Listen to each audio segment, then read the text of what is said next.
রাউজান পৌরসভার ৭ নম্বর ওয়ার্ডের জনসাধারণের বহুদিনের প্রত্যাশা একটি বিকল্প সড়কের। স্থানীয়দের জমি ও অর্থের বিনিময়ে সড়কটির কাজ শুরু হয় সম্মিলিত প্রচেষ্টায়।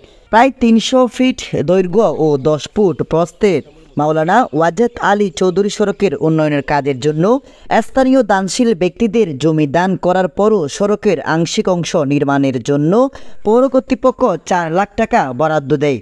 বরাদ্দপ্রাপ্ত টাকায় সড়কের আংশিক নির্মাণ কাজ শেষে স্থানীয় মানুষের দানের টাকায় পুনরায় শুরু হয়ে আরসিসি ঢালাইয়ে নির্মিত হচ্ছে সড়কটি। প্রায় ২০ লাখ টাকার বেশি ব্যয় হতে পারে ধারণা স্থানীয়দের। স্থানীয় দানশীল ব্যক্তিরা জমি দান করলেও বর্তমানে বাঁধা হয়ে দাঁড়িয়েছে এক ব্যক্তির একটি কলোনি নিয়ে। অভিযোগ উঠেছে সড়ক প্রশস্ত করে তার দখলে থাকা সরকারি খাস জমি সড়কের জন্য ছাড়তে নারাজ। সড়কের জন্য খাস জমির দখলদারিত্ব ছাড়ছে না মোজাম্মেল হোসেন নামে স্থানীয় এক ব্যক্তি।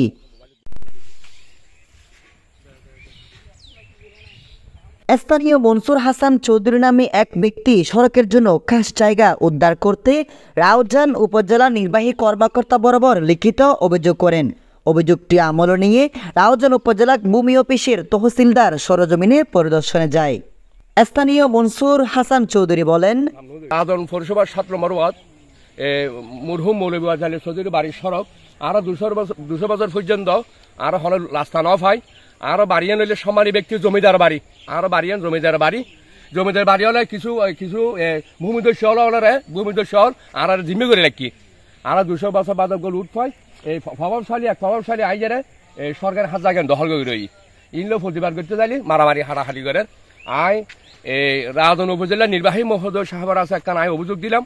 আর অভিযোগ কারণ তদন্ত লাই এসিলে মহোদয় সাহেবের আছে দিয়ে এসিলে মহোদয় সাহেব আস্থাবল ফালাই। অভিযুক্ত মোজাম্মেল হোসেন বলেন, সড়কের পাশে নালাসহ যে পরিমাণ জায়গা আছে তা পর্যাপ্ত।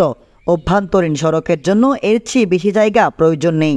সরকারি খাস জায়গা তাদের দখলে আছে বলে স্বীকার করে তিনি বলেন, ৬ ইঞ্চি থেকে বা ১ ফুট মতো জায়গা আমাদের কলোনিতে ঢুকেছে। এ প্রসঙ্গে রাউজান পৌরসভার সহকারী প্রকৌশলী ওয়াসিম আকরাম বলেন, স্থানীয়দের দাবির প্রেক্ষিতে ৪ লাখ টাকা বরাদ্দ দেওয়া হয়েছিল।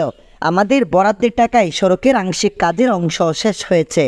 পরবর্তীতে সৃষ্ট জটিলতা নিয়ে আমাদের কেউ জানায়নি।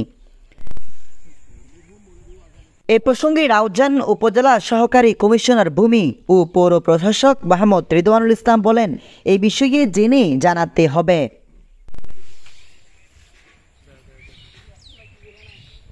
Desk news, smile TV, Raozan, Chittagong.